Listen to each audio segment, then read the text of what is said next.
listening to Coffee and Conversation with Recovery Advocate Network, the nonprofit organization that strives to address the staggering disparity in resource availability for individuals suffering from mental health disorders, processing disorders, addictions, trauma healing, and sexual identity challenges.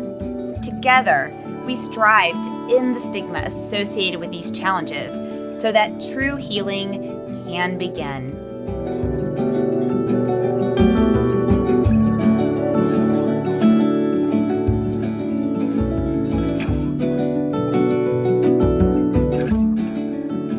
Welcome back to Coffee and Conversation with Recovery Advocate Network. I'm your host, Ange, and welcome you to episode number 33. Today, we welcome Ben Boyd, owner of Summit Action Sports. In this episode, Ben and I discuss coaching professional athletes, the importance of developing a well-rounded person as an athlete, challenges with depression and transitioning out of competition, and advice Ben would give to those supporting athletes.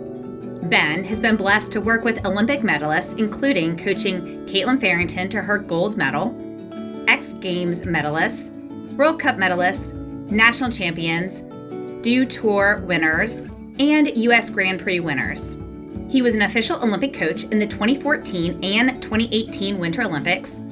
In 2008, he was awarded the US Domestic Coach of the Year, and in 2013, he received the 2013 US Snowboard Program of the Year award. Ben has been coaching since he was 13 years old, where he started as a tennis coach working with 6 to 9-year-olds. He has coached tennis, rugby, cricket, golf, and surfing, along with snowboarding, of course. He's been a passionate athlete, being a competitive tennis and rugby player and competing in his passion for surfing from a very young age. Ben started coaching and teaching snowboarding in 1997 in New South Wales, Australia. He instantly fell in love with the snowboard lifestyle and sharing that passion with his clients and riders. Ben was born and raised in the northern beaches of Sydney, Australia, and is the proud father of his twins. Alrighty, what are we waiting for? Sit back, relax, grab your coffee, and let's get started.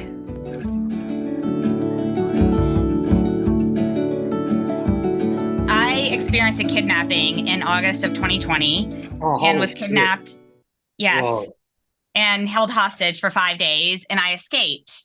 So subsequently, I was in residential treatment for 6 months. And during one of those treatment centers, it was just during that period of time, I and a couple other individuals saw a repeating pattern where if an individual was there, so if an individual went to treatment for addiction, then the insurance would pay for rehab over and over and over again for a set period of time. Right. However, if an individual goes for something like PTSD or bipolar or depression, then oftentimes insurances will review the case every 10 days. And then based on whatever their criteria is, decide whether or not that individual should still receive treatment. And so there were many times where we would sit there and say, why is Sarah, who was here yesterday, why is she not with us at coffee this morning? And someone would say, oh, her insurance dropped her. And they would get dropped immediately and then go home without transitions and stuff. And so there was a group of us that were executives and just said, okay, this is ridiculous. Like someone has to be able to set something up. So that was the foundation of Recovery Advocate Network. And the goal is over time for us to raise enough funds to provide bridge grants and scholarships for individuals who are really working hard towards recovery in whatever modality they're getting recovery in. So it could be a treatment center. It could be sober living. It could be a variety of, it could be a PTSD service dog. It could be a lot of things. Yeah. And that we would be able to fund them and really focus on those that are passionate and working hard. And so that is one arm of Recovery Advocate Network and the reason that we started it. The other arm is in dealing with this, and myself included, having an invisible disability with PTSD, is that the stigma and the ignorance and the lack of education out in the world is so severe.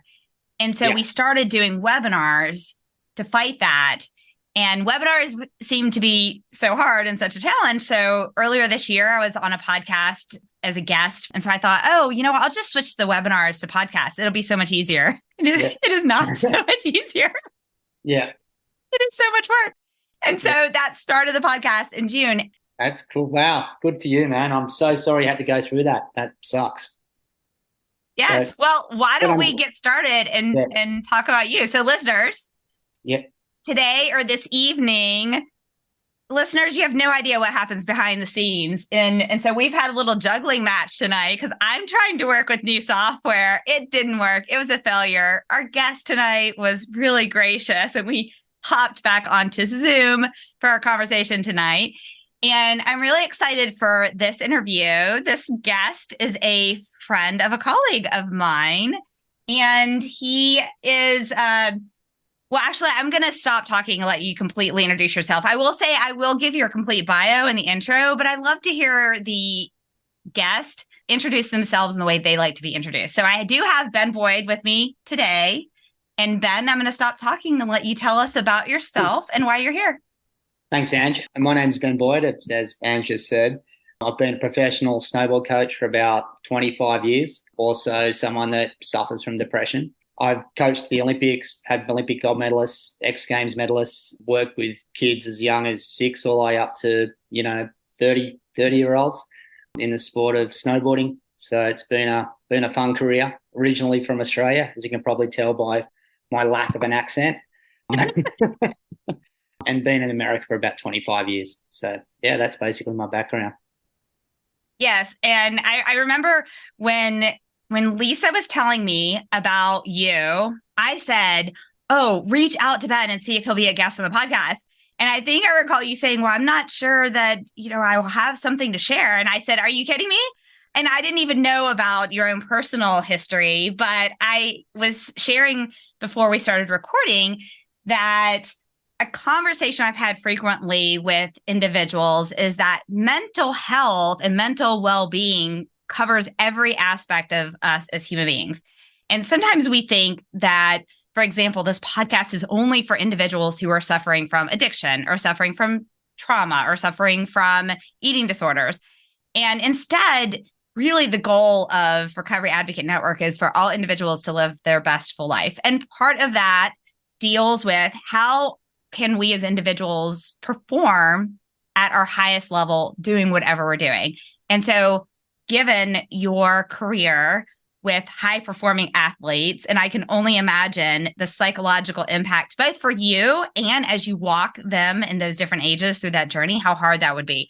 So I would love to just maybe kick off by talking about how you got into coaching, and then maybe a little bit into some of your thoughts as a coach when you're working with an athlete who's really struggling. Like maybe they have something that's holding them back and how you walk them through that journey to overcome that challenge. Sure. So I basically had 2 lives. I've worked corporately in Australia for about 10 years. But during that time, I've always been into sports. So surfing and tennis and cricket and rugby and lots of sports. Loved tennis, and I ended up to earn some extra money, started coaching little kids. I mean, not that I was an old kid, I was like 12 at the time, but I was coaching 6 and 7, and I really loved that. And it was just something I kept kind of falling into. Then I did my surf coach certification, so I did some surf coaching, did some rugby coaching, and then I fell in love with snowboarding. And a friend of mine who was an instructor down in Perisher, down at one of our resorts, says, no, you're into snowboarding. We've got this course for people that want to be instructors, but you'd really love it just to improve your riding. So I was like, cool. So I took a week off work and went down there with no intention of taking a job, because I was on a good money and I was engaged and I had a company car. So, I had the brilliant life. And lo and behold, and listeners, you didn't see his air quotes there, so I'll add in the air quotes for them. The air quotes. So that, lo and behold, I was good in front of people, and I'd done acting and public speaking and stuff. And lo and behold, they offered me a job. And so I was kind of like fork in the road. I needed a change, and I took a job as an instructor, and that was 1997. And then ended up over here in the US in 99, and there you go. So then I was teaching snowboarding, and then got asked if I wanted to work with a group of kids at Far Resorts that were really good snowboarders. And then they wanted to compete. So I started taking them to events. And then I got asked to start a program at a big not-for-profit here in the Bar Valley. And here I am still in America, 25 years later, loving it. So yeah, that's how I got into it.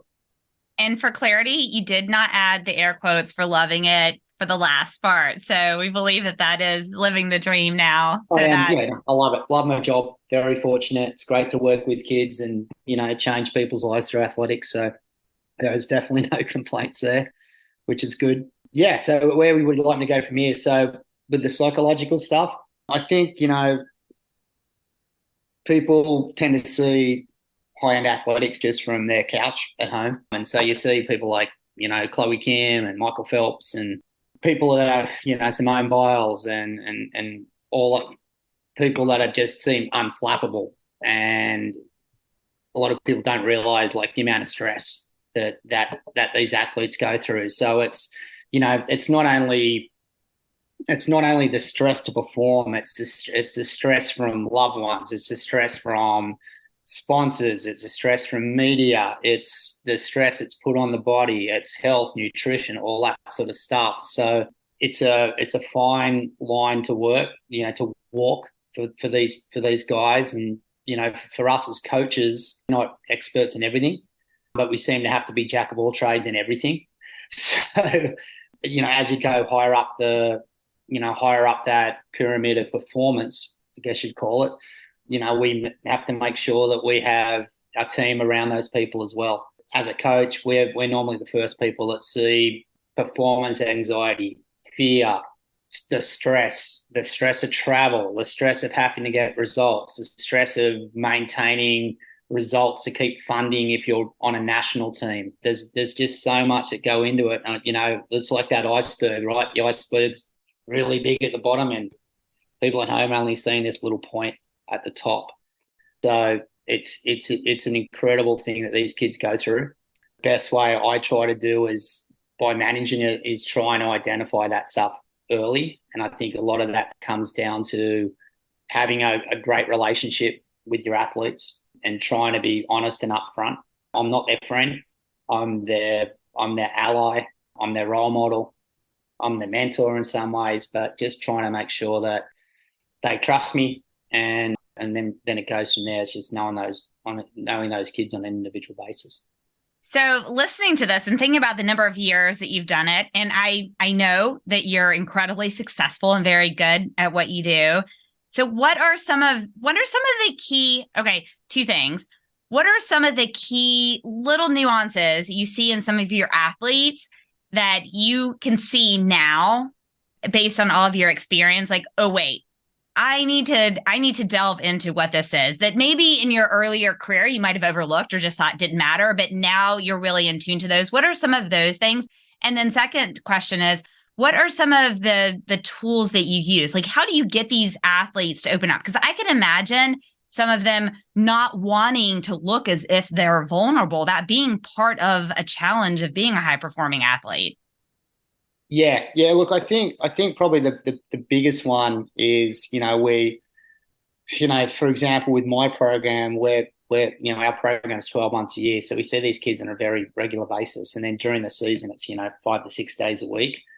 So a couple of keys that you see are like patterns that build up. So it can be patterns as far as being late for training, being a little bit down in the mouth, patterns in declining performance, just how they're getting on socially with other kids, how they're getting on at home with their parents. I think the really tough thing is with our sport, and I'm sure a lot of sports, but particularly in action sports and gymnastics-based sports, is the kids are getting more elite at an earlier age. So you're not just dealing with adults here, you're dealing with kids going through puberty, you've got adolescents, you've got kids that are missing school and all that sort of stuff. So I really look for those, I just look for those keys that are just not in the normal. Look, sometimes kids just have a bad day, but when there's a pattern that builds up, then that's normally the first red flag about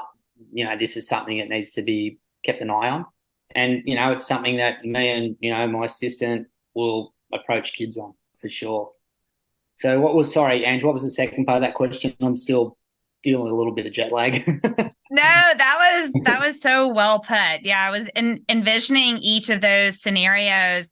And I was also thinking, I was just editing episode 23, where it's an author to a book, and she wrote a book on journaling and helping kids journal their emotions, and in different ways, like in writing and in drawing. And she talked also about individuals being trauma informed. And really in the book, she's talking about trauma informed teachers, for example, will notice that a kid who comes in and immediately has their head on the desk has been up all night because they've heard maybe gunshots or something like that. And so when you're talking about these little key indicators that they can very easily be overlooked by other individuals, but seeing those patterns and tying into those patterns and calling those out, that I can totally see how important that is, and how easy it would be for a coach that wasn't passionate about the whole well-being of the child to just kind of brush that off, which I think is special.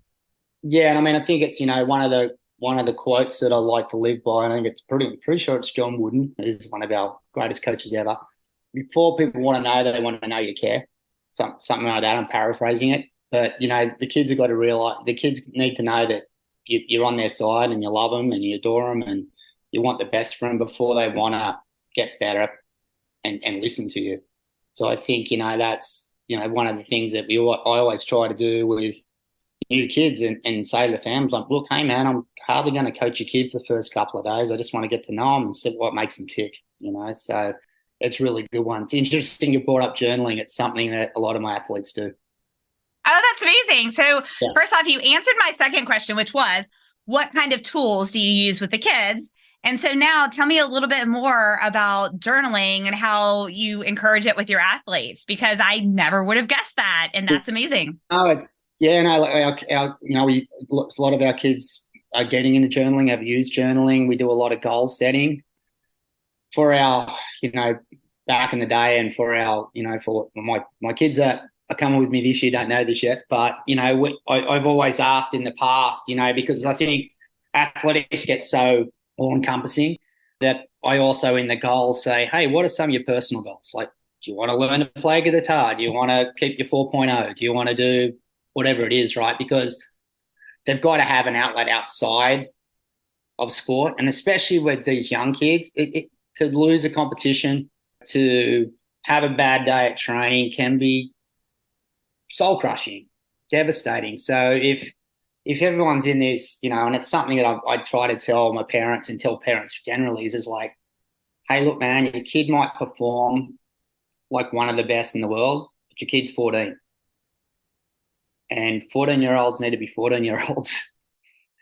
And 10-year-olds need to be 10-year-olds. And 21-year-olds need to be 21-year-olds. It's an enormous amount of pressure. So all that sort of stuff, making sure that kids are well balanced, that we have good time off, we have active rest periods, we have journaling so that they go to bed every night and write down what was good about their day, what they want to accomplish tomorrow. It's another form of goal setting.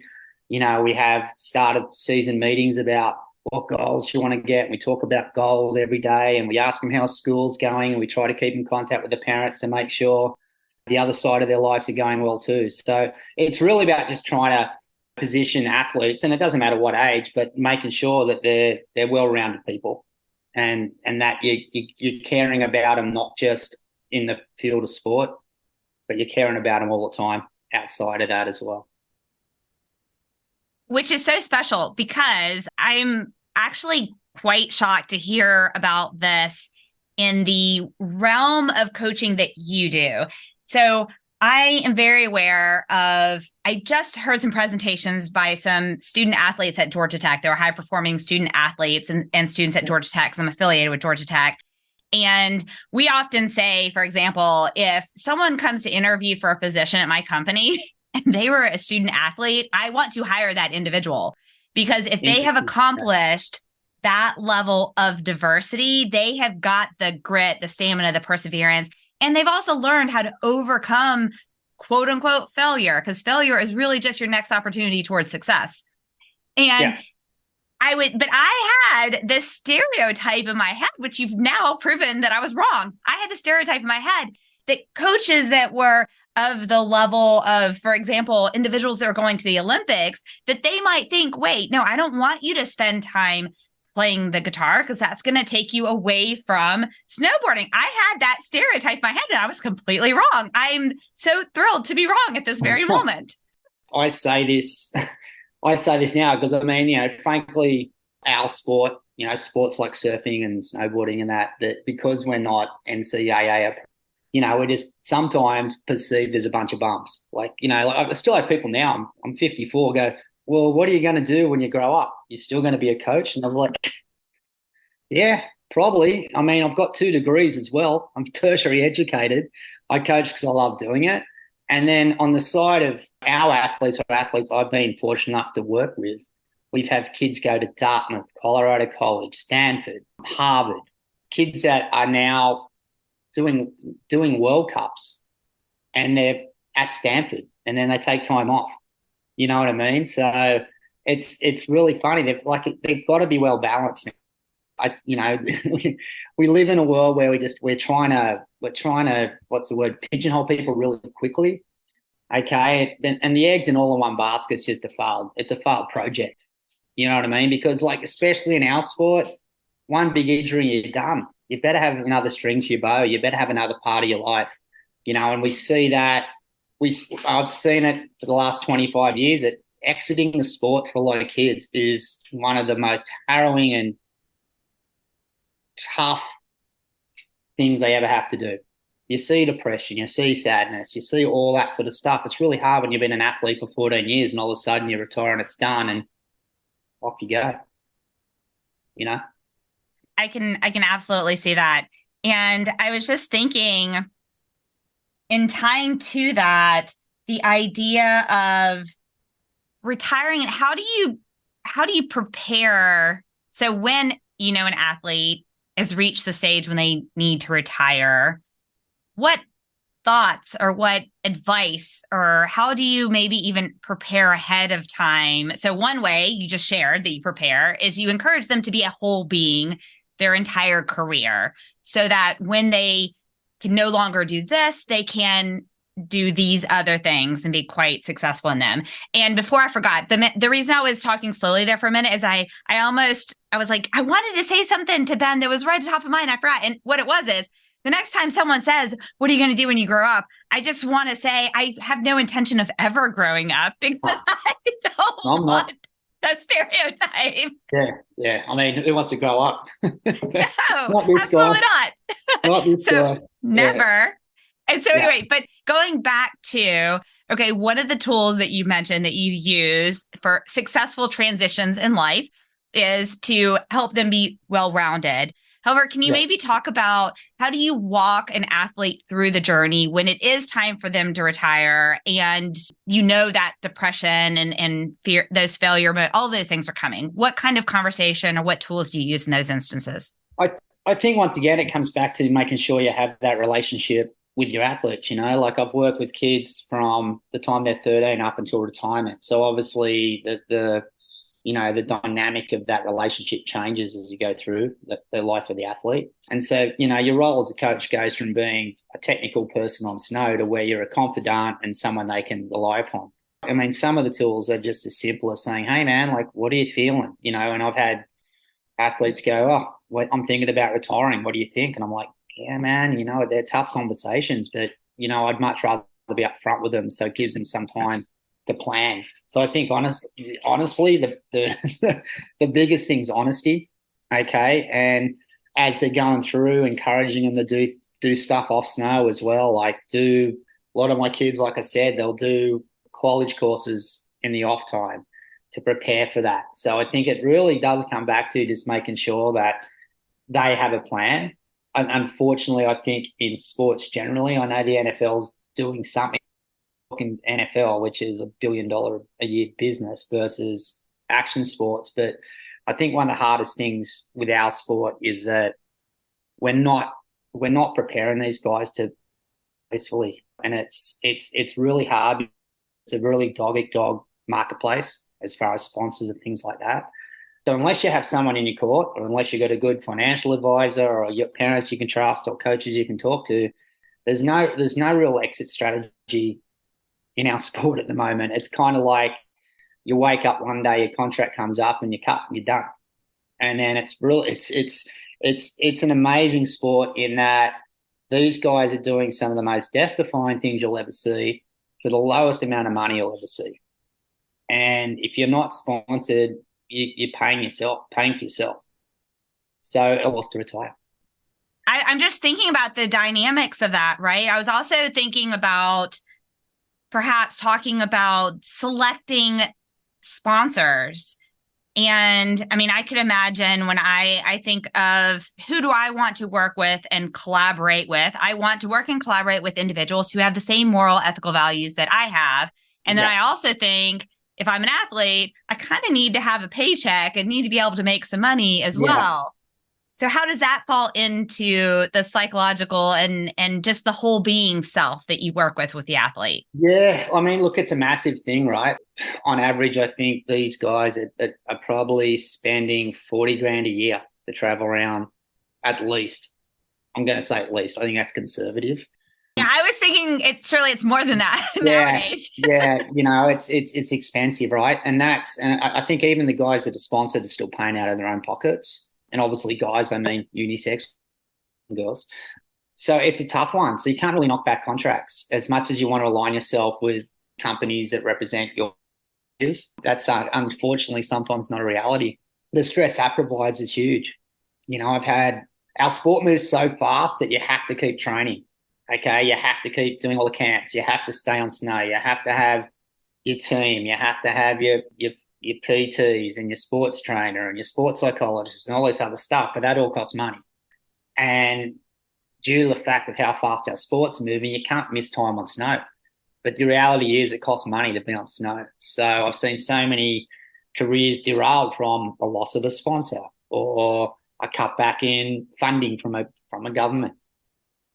Such things. And the stress on that's crazy because like these kids are, these are super devoted and can put them in a tank. That is like forced retirement, but it still affects performance as well. So even if you are still in the game, that's still a constant Damocles sword hanging over your head. And, for parents, they're like, I've spent all this money. You're like, when are they going to get sponsored? And it's a hard conversation because I'm like, if your kid's getting free gear, man, in this current marketplace, they are killing it.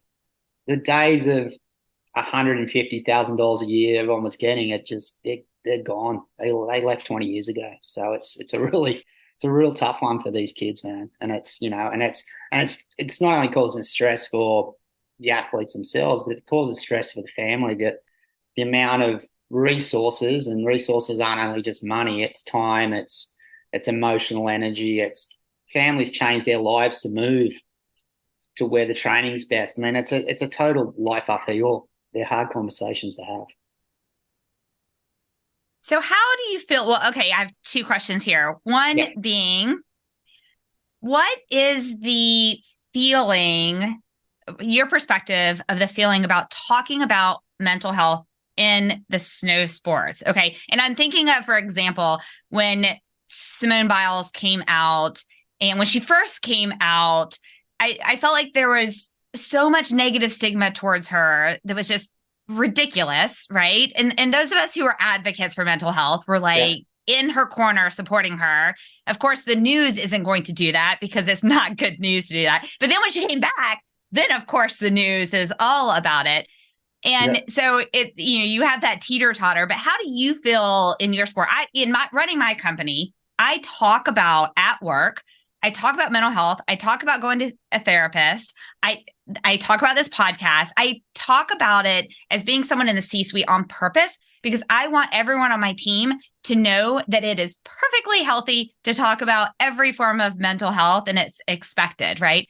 And so how do you view it both from maybe your global view in the sport that you're in and then your own personal perspective? I honestly feel like within the surf community and the snowboard community, and free ski community, that we're making progress. Now, I think the tough one is us males, all right? Especially if you're around my age or a little younger, a little older, you're not really supposed to talk about that and stiff up a lip and all that crap, pardon my French. That I think we're starting to make progress. You probably heard of Chloe Kim. She was very upfront about her battle with depression after the 2018 Olympics. And I actually told her I was coming on podcast, and she goes, "That's awesome." She actually, or her as a producer, has donated one of her boards in a previous auction, and I bought it. So it's at home. And I bought it because I knew that story. And I love to have autographed things like that remind me of people who have challenges and are brave and are bold and overcome things. It makes my heart explode. Yeah. So tell her that. Yeah, I will. She's a great person. So it was good talking to her about that. But I think generally going on in Australia now, with being upfront, there's a lot of surfers, ex-professional surfers, that are leading a lot of that. So we're making progress for sure. I don't keep up with it as much as I should because I'm too busy, which that's an excuse. I need to keep up with it more. I have a little Facebook page called Board Riders Against Depression that I've got to stay up where I share what goes on with me. And I think, honestly, the first and foremost thing we have to do is I think people need to understand, and particularly in these high-pressure situations in life, high-end athletics is one of those, about being able to talk about it and just say, "I'm not feeling great, man. This isn't cool. I don't feel great. I need to talk to someone about it," And I think we're just being upfront and getting the message across that mental disease is like any other disease. And the thing about mental disease and depression is it causes physical disease. And everyone goes, "What?" I'm like, "It does, man. It is. When I have depression, I feel like absolute doo-doo. To answer an email in a day is like an absolute, like climbing Mount Everest." And so I try to be as upfront as I can be on that. Once again, I think, we're always talking about resources and stuff. And I think that should be the end goal. But I think at the most grassroots level in the trenches, I think we just need to have honest conversations about it and break the stigma of that, because I know a lot of depression sufferers as well. And I don't even want to say sufferers. That's not fair. I know a lot of people with depression that live outstanding lives. And we've had this stigma that anyone that's had some stuff in the past, like my dad had PTSD from the Second World War, just wasn't a thing back then, but he went through life the whole time with it, right? So it's just, we've got to talk about it. We've got to break the stigma and realize that you're not weak because you've got it. I think that's where we've got to go with it, because I'm like, hey, man, some of the dudes and dudettes that I know that have depression are some of the toughest SOBs you'll ever meet. Amen. Ever. And so it's like, I'm like, hey, man, by all means, go step a day in my shoes and I got it. Good luck, man. Amen. I absolutely agree. Anna Lemke wrote, I don't know if you've read her book, Dopamine Nation. If you haven't, it's a phenomenal book. I've read it multiple times. It's really good. I'll get the name off you. I'd like to read it. Yes, I'll email it to you. And she said she'll be a guest on the podcast in the beginning of the year. So I'm really excited. So she's out of Stanford. And one of the things that was beautiful about reading the book multiple times is because she does talk about dopamine receptors. Okay. Yep. And the beauty of it is that I had an example. I had a period, I think it was really right after the podcast really exploded. And I had like a couple of weeks where it just was like, oh my gosh, I can't believe how much. So my dopamine it was like this natural dopamine high. Okay. The following week, I was so depressed. And I in my head, I was like, I have no reason to be depressed, right? This sounds familiar to everyone who suffered from depression, right? Yes. And I have a great life. Why am I? And I realized, being a scientist, I realized, well, it's because those dopamine receptors have received all of this influx. And now suddenly it's not coming. Oh, And so my body's adjusting to that. And I was so grateful for the education from the book, so grateful for knowing that, so grateful for people willing to speak up to it, to know that, so that I was able to recognize it and deal and process with it. And I can only imagine a high performing, so I, not a fast racer, but I used to race Ironmans. So I've done 6 Ironmans. And one of the things we used to say about doing an Ironman, for example, is the healthiest way to not get depressed after an Ironman is just go ahead and register for your next race the next day. Yeah, do another one. Yeah, exactly. Yes, exactly. Yeah. So that the whole reality is the number of people I know who struggle as well with depression are complete badass people. And I love hearing you share that perspective of it. And so tell me a little bit more then about your Facebook page and what you're going to get back to doing now that you have already said on the podcast that you can't make excuses. I'm going to hold my feet to the fire. Yes. No, that's fine. No, it's something. Look, it used to be called The Depressed Dude, and then I changed it to be called Board Riders Against Depression. And it's something that in the future, when I have a bit more time, and I've formed not-for-profits before, but it's something obviously I'm passionate about. It's just stuff that I share. It's some stories I share. I like to write. It's just to try and give out some free advice, just to have it as a forum for people that maybe I'm a bit more approachable than someone else. I think some people would disagree with that, but that's okay. And I will keep doing it. I had friends of mine reach out. I had former Olympians reach out and say, hey, man, I'm right in the tank with you. I think it's something that obviously we need to talk about. And I see a lot of it. Don't want to get into a big depression talk here or of the different types, but, everyone will go through depression. Some of us are clinical and others are not. And so particularly for athletes leaving the sport and things like that, when they, like you said, the dopamines, you're just so used to performing at that highest level, injury or retirement. It's just like, what am I going to do now? It's like telling a border collie sheep anymore. It's a tough one. So that's what I started that page for. Yeah, just to try and as a conduit and to share my experiences, because I think that people don't like to share. I think as humans, we like to hear all the success stories, but we never want to hear about what it's really like in the trenches, right? And it's like we said at the start of the thing, everyone only sees the iceberg. Everyone only sees the success of the athletes. They don't see the hard work and the pitfalls and the ups and downs that they go through. What an analogy for depression and bipolar and things like that. People don't see all the stuff under here, but they go, "Oh, look, they're doing great." Yeah, man, but if Dad asked me 2 weeks ago, it was not that good. Well, yeah, and I think too, a lot of individuals feel as if their brand, their market for their brand is their outward view or their outward persona, and they have to keep their outward persona to a certain level to maintain their brand, which is their market. And to have a crack in that brand or that market or something like that to individuals feels as if it can be so just devastating. And I can say this, being that I'm so grateful I've been able to be very successful, and I have shared so much of my trauma and my story. And I kind of laugh now. I'm like, well, it's pretty much all out in the open. Yeah. Everyone can see the good, the bad, and the ugly. And I want to encourage listeners to hear what Ben is saying and hear what I'm saying.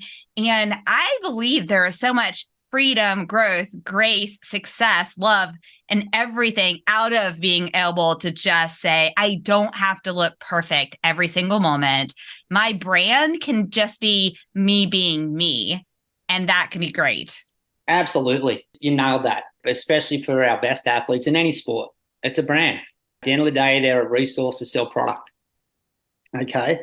And so you can just imagine the stress about a Michael Phelps or a Simone Biles or a Osaka or a Chloe Kim sharing that story, and people going, "Ooh, oh, didn't see that coming," But at the end of the day, it's actually like I think it actually makes those people more relatable, right? Makes them a little bit more human. And that's a good thing. It's just that super fine line, right? But I think at the end of the day, that honesty is actually what builds you supporters, real supporters, and not just people that want to wear the same clothes you're wearing.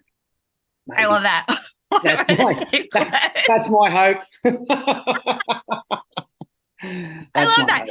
So what kind of advice would you give to parents of these children? As a parent myself, yeah, look, I'm going to say one piece of advice to coaches about parents, and then I'll give you some advice about parents. I think that coaches generally, because, younger coaches and that, and it's a big thing, and I'm guilty of it as well, that, the parents just, you feel like they're getting in your business. But at the end of the day, coaches need to remember they're dealing with the parent's biggest jewel, and everything a parent does, mostly, say 99%, comes from a place of love, right? And I think coaches need to remember that. As for the parents, I think it's just, the generations change, right? Like how my parents parented, it's not even remotely how parents today parent, and even how I parented, I got two 19-year-olds, is not even the same as how some parents parent now. And that has a lot to do with social media and all this other stuff, and access to better coaching and better program, whatever it is, right? My biggest thing is say, just remember their kids would be my biggest thing. And remember that the coaches, you're the coach's biggest ally, and vice versa. And just to know that the kids are feeling this enormous amount of adult pressure that they're not yet built for. And you can't expect them to be mini adults. They're going to be kids, and they're going to make mistakes. That's why they call them kids for. A lot of these kids aren't even apprentice adults yet. At the end of the day, it sounds very harsh, and I'll probably get some kickback from a couple of my parents, and I love them, and that's okay. I have a great relationship with them. But at the end of the day, the biggest job a parent has is to high-five their kids and tell them they love them. Not to coach their kids, not to be their agent. They all do that at one stage or another, because that's how the kid got in the sport, right? And that they just want to do what's right for their kid. But I don't try and teach my kid algebra because I'm not a mathematics teacher.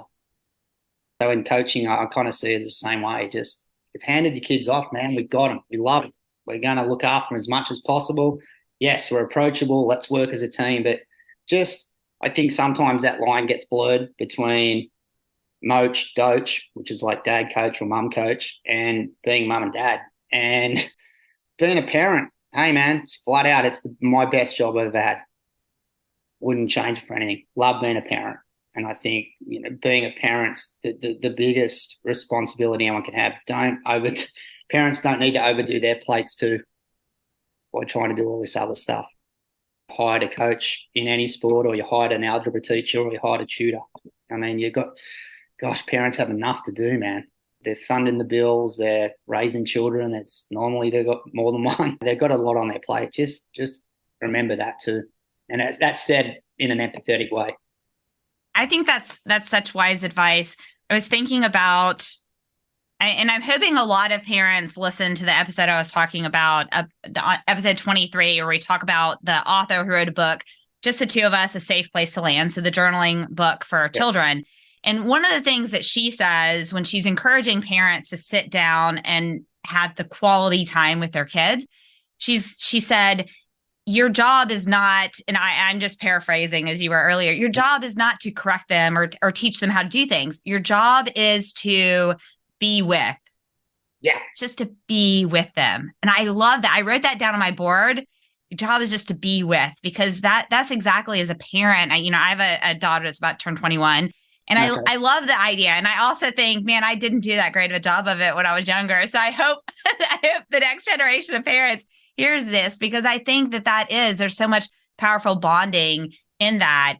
And I love what you said about, the coaching and allowing them to do their job. So when I had a coach when I was racing, I would say, like, I'm not going to worry about any of this stuff. That's kind of what I'm paying you the money for. So I'm just going to go in Training Peaks and do what I'm supposed to do, because That's all I can cognitively handle. And I think that realizing just hire the best and allow them to do what is the best at what they're doing is kind of that key to success in a collaboration from my perspective.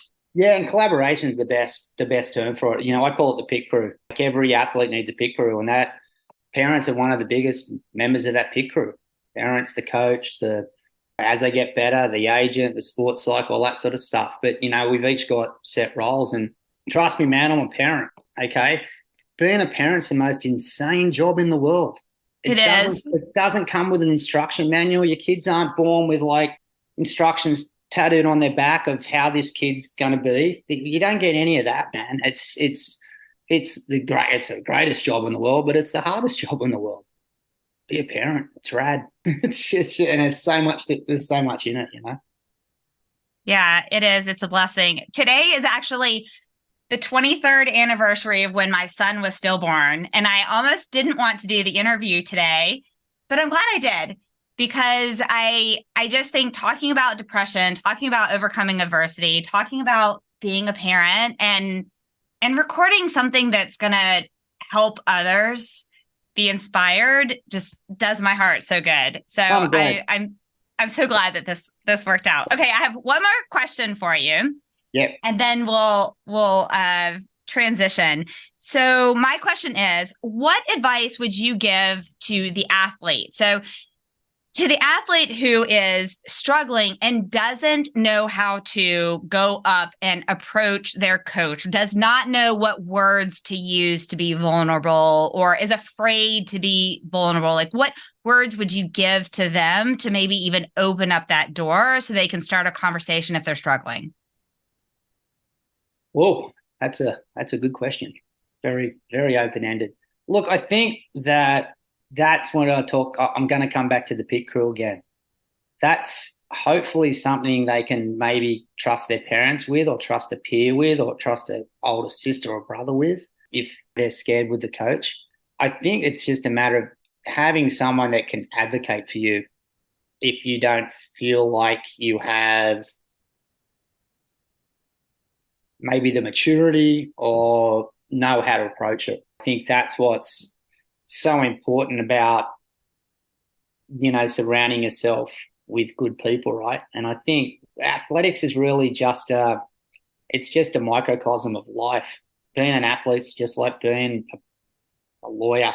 You surround yourself with a good team and people you trust, and you hopefully grow from that, right? And that's what I love about athletics. So even talking to another athlete that they trust is huge. I think at the end of the day, talking to anyone is a good place to start. And then just go from there. Someone that can then talk to the coach for them. And then the coach can then just, set a good environment of just being able to share and say, okay, cool, man, I'm hearing you. Why don't we bring your parents in? Let's talk about this and let's see how we can maneuver you through this. That's where I would start.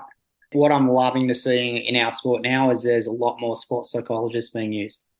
And it's not just for performance triggers or come on, let's go. It's about managing life and being able to compartmentalize between athletics and the rest of their life. Or compartmentalizing between their girlfriend or their boyfriend or whatever that may be, college, whatever, So I think all that stuff's good. And it's once again a little bit of that voodoo thing we have with depression is psychologists are rad.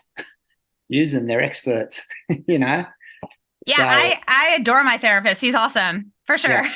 Yeah. In fact, my previous therapist that I had when I was in Atlanta and I was being recruited for this job, because he was so helpful in my recovery from my kidnapping, I seriously was like, I don't know if I can move cross country because I'm not sure I'm healed enough to lose this therapist and not be in the state of Georgia. Yeah. I mean, look, man, I've had nothing but success with some of my most elite athletes with sports psychologists.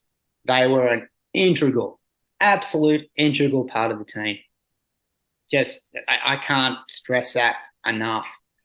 And it's funny, even like I do suggest sports psychologists to some families and stuff. And honestly, the initial reaction normally is, whoa, what does he or she need that for? I'm like, hey, man, it's just to help them be able to find their way, their mat. It's starting to get better. It's starting to get better. Like years ago, that was the general reaction, like, oh my God. And now it's like, no, that makes sense. That's cool. So it's good to see us trending that way, you know? Yeah. So some key messages here are, if you want your child to be the best human being they possibly can, then developing their mind, developing their ability to express their feelings, their emotions, to understand transitions in life, developing them as a whole human being. So in my company, my previous company, I developed a 5 resume bullet points program, which is basically, what are the 5 things you're working on for your life for the next 5 things? And for them, for my employees, it could be something related to work, but more often it was something for their personal life. So some individuals would take Toastmasters classes, or they would do something like this. And then once they knocked one of those items off, they just put the next one on. So it is that goal setting, right? So goal setting, journaling, and being with each other, listening to each other, saying it's okay to speak up, talking about when you're depressed, and sharing that and advocating for others, reducing the stigma. I love all of these topics that you've mentioned. So is there anything that you really hoped we would cover tonight that we haven't covered? No, I think that's it. I would just say that, you know, I think probably one of the greatest things, like it's one of Michael Jordan's quotes, and he said he failed his way to success. I think what's great about athletics, and needs to be accepted by everyone on the pit crew team, is that failure is good. Failure is only failure if you don't learn from it. It's just a teachable moment if it's handled the right way. It's something you'll learn from. If you're going to judge life, athletics, based on gold medals, it's going to be a tough old life, man. You know, it is. You know, so just for people to, you know, to embrace failure and realize it's just a springboard to some different direction, and it's an opportunity to learn. And I think that's a huge thing, because you brought up failure before, and I wanted to just throw that in there. I'm and it's going on my board later tonight after this. So is that your favorite motivational quote, or did you bring a separate favorite motivational quote? Because you know it is a requirement of this podcast that everyone has to share their favorite motivational quote at the end. Yeah, I think the failure one is, you know, that's perfect. Yeah, it's what, you know, it's kind of what I live by. Generally, it is until you grow up, which will be never. What's that? I said until you grow up, which will be never. Yeah, until I grow up and get a real job. We both made a pact that that's not happening. So, well, Ben, this has been amazing. I am so grateful for your time. Oh, no worries. It was thanks for having me on. I've really enjoyed the chat, and hopefully we can do it again sometime. Absolutely.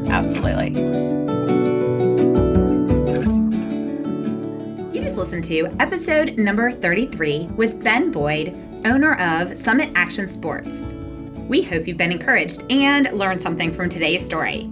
As a reminder, the experiences and advice expressed in this episode are the host and guest's own personal stories and do not represent the opinions of any organization mentioned. RAN is passionate about opening the doors for all voices and experiences, not just those expressed in any particular podcast. If you want to share your experiences or expertise, we encourage you to be a future guest by emailing us at podcast@recoveryadvocatenetwork.org or submit a blog post by emailing blog@recoveryadvocatenetwork.org. We also encourage you to comment on the episode so that we can continue to provide content that is most beneficial to the community. And hey, if you do so, we'll give you a shout out. We are very proud that every individual working with RAN does so on a 100% volunteer basis. You can support the mission by clicking the love, not like icon on our podcast and subscribing. We hope you will also connect with us at www.recoveryadvocatenetwork.org, where you can donate to the mission, read blog posts, and stay in the loop about upcoming events. Make sure you follow us on Facebook and Instagram at Recovery Advocate Network and on Twitter at RAN to Wellness. So, listeners, pause what you're doing and subscribe. Follow us. Give us a 5-star rating, provide some feedback, and most importantly, share these episodes with your friends and loved ones. You never know whose heart you will touch. Be a part of the reason someone has new hope today. If this episode was triggering to you, we encourage you to contact your support system, therapist, national and community support groups, the Global Crisis Text Line by texting 741-741, and/or, if in the United States, dialing 988 to reach the Suicide and Crisis Lifeline. If you're in the U.S. and need additional resources such as shelter, support group resources, transportation, food, and/or a safe, confidential way out of physical or emotional domestic abuse, call 211 or visit www.211info.org for assistance. If you want to provide feedback, please leave comments on the episode or email us. We know you are very busy, and we are very grateful you said yes to sharing time with us today. Until next time, sit back, relax, and back to your coffee.